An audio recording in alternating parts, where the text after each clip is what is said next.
പറഞ്ഞേ ഞാൻ കുറുമ്പെടുത്ത് പാനയുടെ അമ്മ പറഞ്ഞേ 1000 പ്രാവശ്യം തല ഇങ്ങനെ ഇങ്ങനെ കാണിക്കാൻ പറയും. അങ്ങനെ കാണിച്ചുകൊണ്ടിരിക്കുന്നത് ഇല്ലുവിനെ പോലെ ആന കുറുമ്പെടുത്താണ്. അപ്പൊ തീർന്നത് 1000 പ്രാവശ്യം കഴിഞ്ഞു. പിന്നെ അടുത്ത സെറ്റ് തുടങ്ങിയിട്ടുണ്ട് കേട്ടോ. അങ്ങനെ 10 പ്രാവശ്യം കാണിക്കാൻ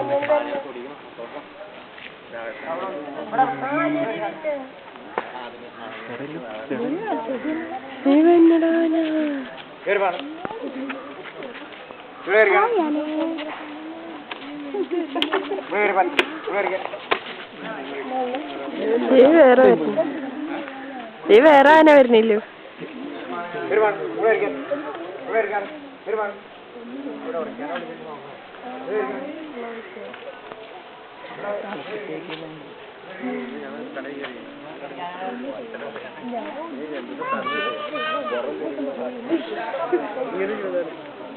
ഇല്ലു ആനനൊക്കെ ഉണ്ടായില്ലോ.